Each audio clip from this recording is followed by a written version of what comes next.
ونسكي ومحياي ومماتي لله رب العالمين لا إله إلا وعليه توكلت وهو رب العرش العظيم আমার জন্য আমার আল্লাহই যথেষ্ট, তিনি ব্যতীত আর কোনো মাবুদ নেই। আমরা তার উপর তাওয়াক্কুল করি আছি, তিনি হলেন আরশে আজিমের মালিক। আমি মাঝে মধ্যে যখন বাড়ির মেয়েদেরকে নিয়ে যাই, আমি মাঝে মধ্যে ওদেরকে শোনানোর উদ্দেশ্য আমি এমনভাবে কোরআন তিলাওয়াত করি, এমনভাবে তাদেরকে আমি নিজে বলি, উদ্দেশ্য কিন্তু তাকে শোনানোর জন্য। যদি হতে পারে যদি এই খারাপ পথ থেকে যদি ভালো পথে চলে আসে, আল্লাহ যদি তাকে হেদায়েত দিয়ে দেয়, আমার একটা কোরআনের আয়াত দিয়ে আল্লাহ যদি তাকে হেদায়েত দেয়। আর সবার কপালে কিন্তু হেদায়েত থাকে না। অনেক মানুষ হজ করছে, কি হেদায়েত হয়ে গেছে? না ভাই, হেদায়েত আল্লাহ সুবহানাহু ওয়া তাআলা যাকে পছন্দ করেন তাকে আল্লাহ হেদায়েত দেন। আমি চেষ্টা করি যে আমি তাকে এই কোরআন তেলাওয়াত করতেছি, আমি কিছু মাঝে মধ্যে অর্থটা বলি, অনেক কিছু বলি। হতে পারে যে আমার এই কথা দ্বারাই সে যদি ভালো লাইনে চলে আসে, আমি এটাই চেষ্টা করি। বেশিরভাগ আমি যখন বারের মেয়ে উঠাই, আমি প্রায় এই কাজটাই করি এভরিডে। আমি খালি আজকে ফ্রাইডে তো আজকে তো বার বন্ধ আছে, বাট ফ্রাইডে বাদ দিয়ে অন্যান্য আদার্স দিনগুলো আমি যখন বারে দাঁড়ায় থাকি, তখন আমি মেয়েদেরকে যখন নেই, তখন আমি কোরআন তেলাওয়াত করি, প্লাস হইতেছে কিছু এমন কথাগুলো ওয়ার্ডস উচ্চারণ করি যে যদি আমার কথা দ্বারা সে যদি এই লাইনে চলে যায়, আল্লাহ যেন ওনার ওসিলা আমাকে ক্ষমা করে দেয়। الذي أنقض ظهرك ورفعنا لك ذكرك فإنما العسر يسرا إنما العسر يسرا فإذا فرغت فانصب। ডিপ্রেশনে থাকে বা ইমোশনালে থাকে, তখন হতাশ যখন হয়ে যায়, তখন আমি বেশি সূরা দোহা পড়ি। আমার খুব পছন্দের একটা সূরা, যে সূরাটা হচ্ছে সূরা দোহা। বিসমিল্লাহির রহমানির রহিম। والضحى والليل إذا سجى ما ودعك ربك وما قلى وللآخرة خير لك من الأولى ولسوف يعطيك ربك فترضى ألم يجدك يتيما فآوى ووجدك ضالا فهدى ووجدك عائلا فأغنى فأما اليتيم فلا تقهر وأما السائل فلا تنهر وأما بنعمة ربك فحدث। এখানে একটা আয়াত আছে, ওয়ালাসাউফা ইউতিকা রাব্বুকা ফাতারদা, শীঘ্রই তোমার রব তোমাকে এত দিবে, তুমি খুশি হয়ে যাবে। মাথায় টেনশন থাকলে আমি এইটাই বেশি পড়ি, আমার খুব পছন্দনীয় একটা সূরাটা। যখন এই সূরাটি আপনি পাঠ করেন রিক্সা চালানোর সময় কিংবা ডিপ্রেশনে যখন থাকেন, তখন ভিতরে কেমন ফিল হয়? আমাকে তখন খুব শান্তি পায়, মনে হয় যে আমার যেগুলা ইমোশনাল অতীতকালে যা হয়েছিল আমার সাথে, এটা আমি ওই সময় ভুলে যাই, আমার খুব ওই সময় শান্তি পাওয়া যায়। এই জন্য আমি পড়ি।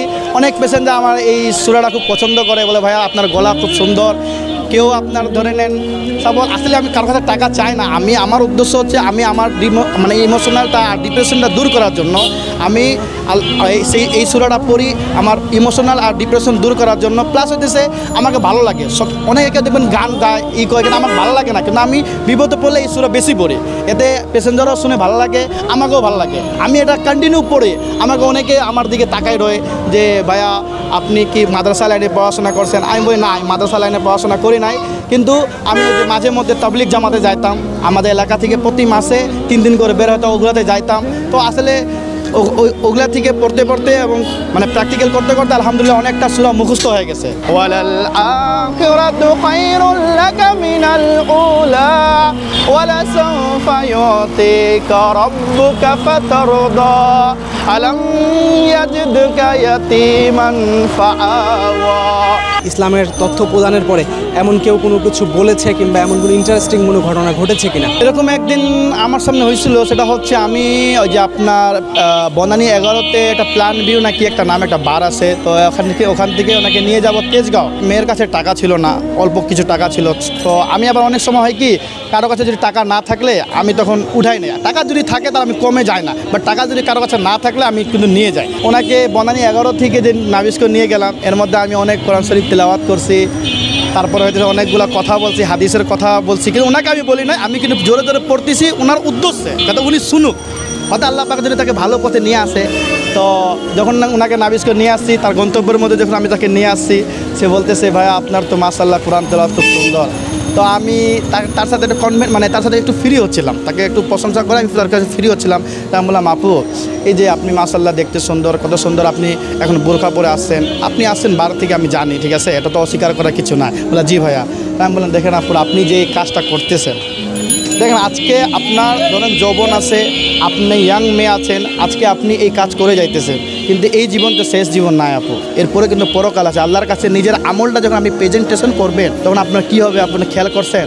বলে ভাইয়া কী করবো, সিচুয়েশনের শিকার। তাহলে আমি অনেক পেটের দায়ে করি আমল, আপনি এই কথা রিজন দিয়েন না আপু। আল্লাহর কাছে কি আপনি কিয়ামতের মাঠে বলবেন যে আমি পেটের দায়ে কাজটা করছি? আমি বললাম আপু যত তাড়াতাড়ি পারেন এই কাজ থেকে আপনি আপু বিরত থাকুন আপু। পরামর্শ তখন তার রিয়াকশন কেমন ছিল? আর এক সময় ভাইয়া ঠিক আছে, আপনি যেহেতু আপনার কোরআন তেলাওয়াত খুব সুন্দর লাগছে, আমাকে ভালো করে বুঝাইছেন ভাইয়া, ভালো লাগছে ভাইয়া, আমি চেষ্টা করবো ভাইয়া যে এই পথ থেকে চলে যেতে। তারপরে আমি ওনাকে আর দেখি নাই, এরপরে আমি তাকে দেখি নাই, অনেক দিন থেকে দেখি নাই। আমি প্রায় আমি বেশিরভাগই বারের দিকে থাকি, কিন্তু ওই মেয়েটাকে আমি এখনও চোখে পড়ে নাই। হতে পারে আল্লাহ সুবহানাহু ওয়া তাআলা কবুল করে ফেলেছেন নাকি জানি না ভাই। ইন্নামাল উসরি ইউসরা ফাইযা ফারাগতা ফানসাব ওয়া ইলা রাব্বিকা ফারগাব। এই যে একজন রিক্সা চালক, তিনি কোরআন তেলাওয়াত করছেন এবং রিক্সা চালাচ্ছেন এবং ধর্মের যে মেসেজগুলো রয়েছে, ধর্মীয় যে মেসেজগুলো রয়েছে সেগুলো দেওয়ার চেষ্টা করছে। কেমন লাগছে কিংবা কেমন লাগলো আপনার কাছে? ওনার কাছে অনেক ভালো লাগছে, অনেক ভালো লাগছে ওনার কোরআন তেলাওয়াতগুলো এবং তার যে ঈমান আমলের যে কথাগুলো বলছে আমার কাছে খুবই ভালো লাগছে। আমি ওনারা বনানী থেকে নিয়ে আসছি 60 টাকা রিক্সা ভাড়া দেবো বলে, কিন্তু এখন আমি ওনাকে খুশি 100 টাকা দেবো। এত ভালো লাগছে আমার, এইগুলো মেধা আছে ইনশাল্লাহ। একটা আপনাকে মেসেজ দিই, সেটি হচ্ছে যে উনি শিক্ষিত একজন ছেলে, তিনি প্রথমে জব করতো, এখন তিনি রিক্সা চালাচ্ছেন এবং তিনি হচ্ছে কোরআন তেলাওয়াতের মাধ্যমে ইসলামের যে মেসেজগুলো রয়েছে সেগুলো তুলে ধরার চেষ্টা করছে। তো তার এই যে কথাটা আপনাকে ইনফরমেশন দিলাম, তো এটা জানার পরে আপনার কাছে কেমন লাগছে? খুব ভালো লাগছে, অনেক ভালো লাগছে, আমার মন ভরিয়া গেছে ওনার এগুলো শুনে। উনি যেভাবে করতেছে আমাদেরও এরকম শেখার জন্য, এরকম বলার জন্য চেষ্টা করতে হবে ইনশাল্লাহ। আরেকটা বিষয় জানতে চাই, সেটি হচ্ছে যে যখন কোরআন তেলাওয়াত করছেন, আপনার যাত্রী উঠাচ্ছেন, যাত্রী যখন আপনার কোরআন তেলাওয়াত শুনছে তখন তাদের রিয়াকশন কেমন থাকছে, কি বলছে, বিস্তারিত একটু বলবেন। মাশাআল্লাহ, তারা রিভিউ ভালো দিতেছে, তারা ভালোই ফিডব্যাক দিতেছে যে ভাইয়া আপনি তো মাশাআল্লাহ আপনার তেলাওয়াতগুলো খুব সুন্দর, আপনি এর পূর্বে কী করতেন, আপনাকে তো প্রফেশনাল রিক্সাওয়ালা লাগে না, আপনার চেহারা দেখলে, আপনার চলাফেরা দেখলে মনে হচ্ছে না যে আপনি রিক্সা চালান। আমি বলে আসলে আপু আমি আগে জব করতাম, আমার সিচুয়েশন আমার একটু খারাপ হওয়ার কারণে আমি এই জায়গায় চলে আসছি, আল্লাহ যদি দিয়ে এর চাইতে উত্তম কিছু ভালো পাবো ইনশাআল্লাহ। ইয়াউমাইযিন ইয়াসদুরুন নাসু আশতাতাল লিয়ুরাউ আমালাহুম ফামান ইয়ামাল মিসকালা যাররাতিন খায়রান ইয়ারা।